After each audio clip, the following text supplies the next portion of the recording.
One of the most powerful arguments against Islam comes from one of Muhammad's early scribes. Allah would give a revelation to his messenger Gabriel, then Gabriel would pass the revelation on to Muhammad, then Muhammad would recite the revelation to his followers, and they would try to memorize it.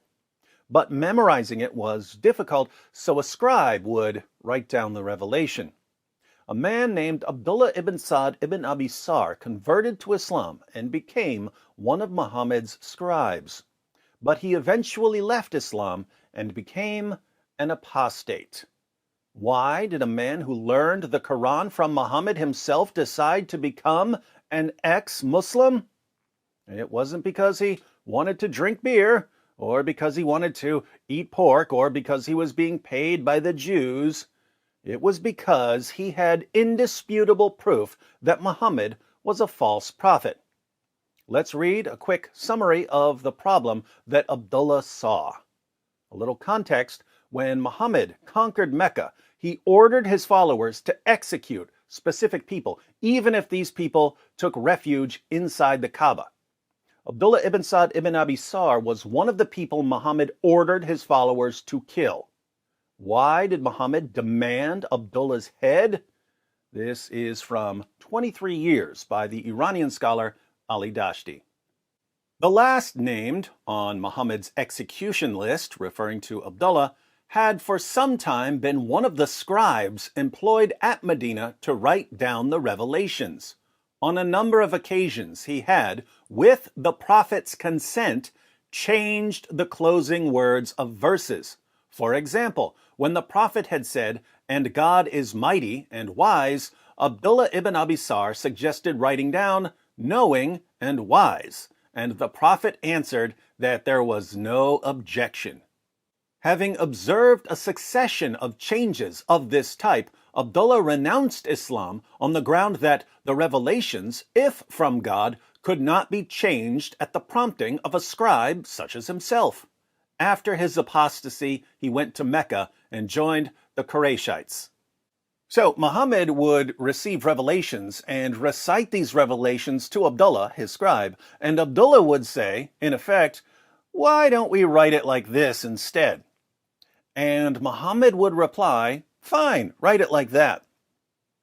Abdullah eventually realized that if these were actual revelations from God, and if Muhammad was an actual prophet from God, Muhammad wouldn't keep letting his scribes make changes to the text of Allah's perfect, eternal word. Abdullah concluded that Muhammad wasn't a true prophet, and he abandoned Islam. This was a huge embarrassment to the early Muslim community, so much so that Allah even complained about Abdullah in his eternal speech, the Quran. Surah 6, verse 93. The commentary we're going to read in a moment uses the Pickthall translation, so we'll read the Pickthall translation of this verse. "Who is guilty of more wrong than he who forgeth a lie against Allah, or saith, I am inspired, when he is not inspired in aught, and who saith, I will reveal the like of that which Allah hath revealed?" So Allah is condemning someone who forges a lie against him, and someone who says he's inspired when he isn't, and someone who says, I can reveal verses just like the ones that come from Allah. According to Muslim commentators, this verse is actually referring to specific people who said these things. We read the historical background in Asbab al-Nuzul by al-Wahidi. "Who is guilty of more wrong than he who forgeth a lie against Allah, or saith, I am inspired?" 693. This was revealed about the liar, Musaylama al-Hanafi. This man was a soothsayer who composed rhymed speech and claimed prophethood.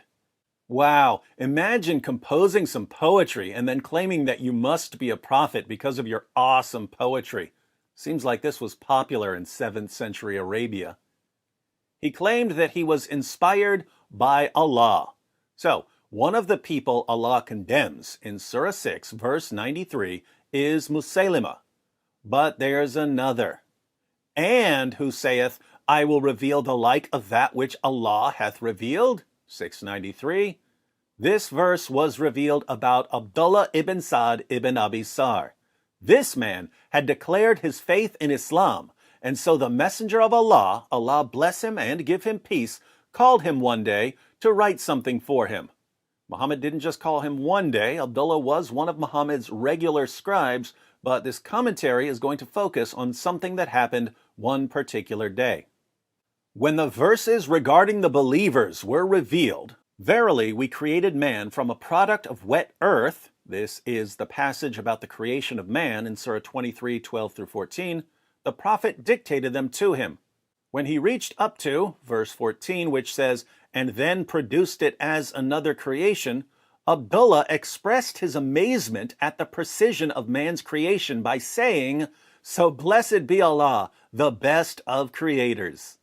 So, Muhammad is delivering revelations about the creation of man, and Abdullah, who's writing down these revelations and finally learning about how Allah created man, exclaims, so blessed be Allah, the best of creators. Now watch what happens. The Messenger of Allah, Allah bless him and give him peace, said, this, Abdullah's last expression, is how it was revealed to me. In other words, Muhammad said, Abdullah, your words, so blessed be Allah, the best of creators, those words you spoke were just revealed to me as part of this verse. At that point, doubt crept into Abdullah. He said, if Muhammad is truthful, then I was inspired just as he was. And if he is lying, I have uttered exactly what he did utter. Hence Allah's words in 693, and who saith, I will reveal the like of that which Allah hath revealed. The man renounced Islam. This is also the opinion of Ibn Abbas, according to the report of Al-Kalbi. Now, let's put all of this together by reading the Quran passage that ultimately led to Abdullah's apostasy. In Surah 23, verses 12 through 14, Allah declares, verily we created man from a product of wet earth, then placed him as a drop of seed in a safe lodging. Then fashioned we the drop a clot, then fashioned we the clot a little lump, then fashioned we the little lump bones, then clothed the bones with flesh, and then produced it as another creation. Scientifically, this is complete nonsense. Embryos don't go through a blood clot stage. Also notice that bones are formed before they're clothed with flesh. So the clot becomes a lump, then the lump becomes bones, and only after the bones are formed are the bones clothed with flesh. Again, total nonsense. But after the part, and then produced it as another creation, we have, so blessed be Allah, the best of creators. These words, so blessed be Allah, the best of creators, were blurted out by Muhammad's scribe, Abdullah Ibn Sa'd Ibn Abi Sarh, while he was writing down Muhammad's revelations about the creation of man. And when Abdullah blurted out, so blessed be Allah, the best of creators, Muhammad said, yes, put that in there. That's how it was revealed to me. You'll recall Abdullah's reaction when he learned that something he blurted out was included in Allah's eternal speech. At that point, doubt crept into Abdullah. He said, if Muhammad is truthful, then I was inspired just as he was. And if he is lying, I have uttered exactly what he did utter. Hence Allah's words, and who saith, I will reveal the like of that which Allah hath revealed.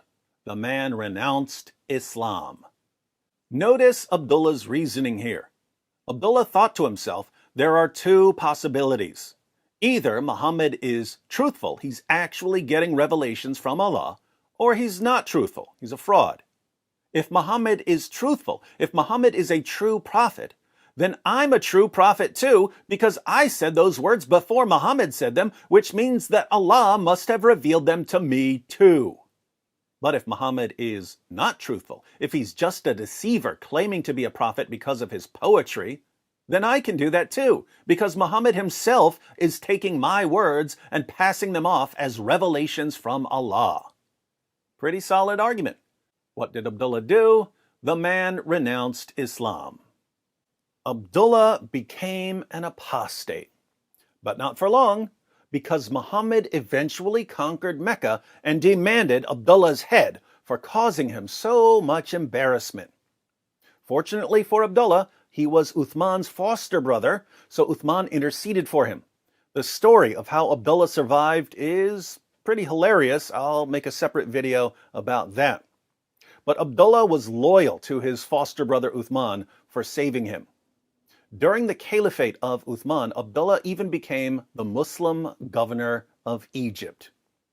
But notice, when Abdullah was free to decide what to believe, he said to himself, "There's no way Muhammad is a prophet. If Muhammad is a prophet, then I'm a prophet too, and I know I'm not a prophet, so Muhammad's not a prophet. I renounce Islam." Only with a sword to his neck would Abdullah become a faithful Muslim. And here we see why even Muslim scholars admit that without the death penalty for apostasy, Islam would have died out long, long ago. So my question for you Muslims who live in Western nations, my question for you Muslims who are free to leave Islam is, why can't you see what Abdullah saw? One of Muhammad's early scribes, a man who heard revelations directly from the lips of Muhammad, realized that there's no way Muhammad was a true prophet. Abdullah saw that. Why can't you? Abdullah only lived as a Muslim later because of the death penalty for apostasy. What's your excuse for continuing to follow the most obvious false prophet in history?